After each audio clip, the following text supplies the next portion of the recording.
श्री राधा, मनुष्य के बार बार जन्म मरण का क्या कारण है। एक बार द्वारकानाथ श्री कृष्ण अपने महल में दातुन कर रहे थे। रुक्मिणी जी स्वयं अपने हाथों में जल लिए उनकी सेवा में खड़ी थी।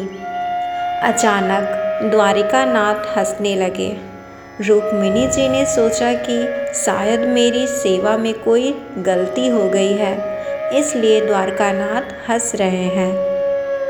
रुक्मिणी जी ने भगवान श्री कृष्ण से पूछा, प्रभु आप दातुन करते हुए अचानक इस तरह हंस क्यों पड़े? क्या मुझसे कोई गलती हो गई? कृपया आप मुझे अपने हंसने का कारण बताएं। श्री कृष्ण जी बोले, नहीं प्रिय, आपसे सेवा में त्रुटि होना कैसे संभव है? आप ऐसा ना सोचें, बात कुछ और है। रुक्मिणी जी ने कहा, आप अपने हंसने का रहस्य मुझे बता दें तो मेरे मन को शांति मिल जाएगी, अन्यथा मेरे मन में बेचैनी बनी रहेगी। तब श्री कृष्ण जी ने मुस्कुराते हुए रुक्मिणी जी से कहा, देखो वह सामने एक चींटी के पीछे कितनी तेजी से दौड़ा चला जा रहा है। वह अपनी पूरी ताकत लगाकर चींटी का पीछा कर उसे पा लेना चाहता है।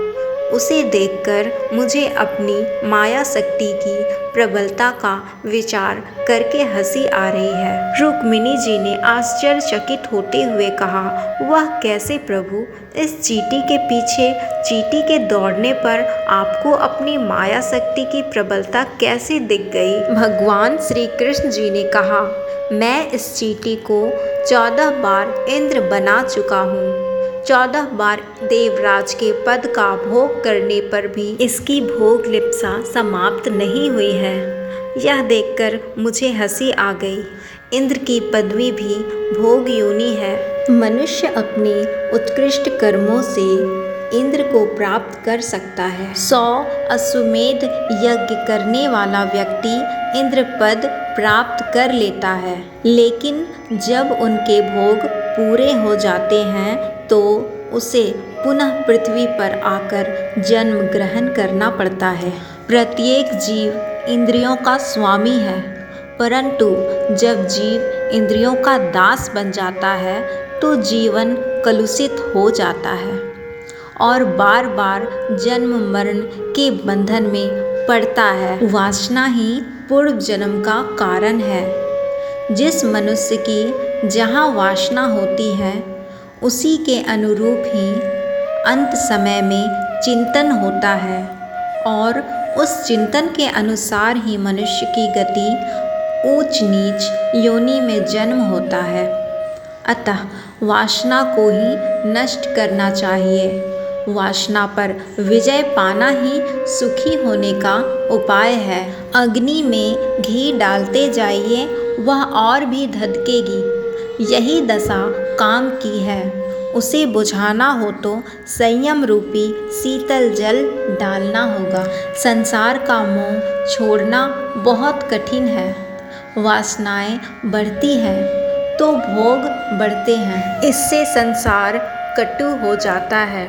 वासनाएं जब तक क्षीण ना हो तब तक मुक्ति नहीं मिलती। पूर्व जन्म का शरीर तो चला गया, परंतु पूर्व जन्म का मन नहीं गया।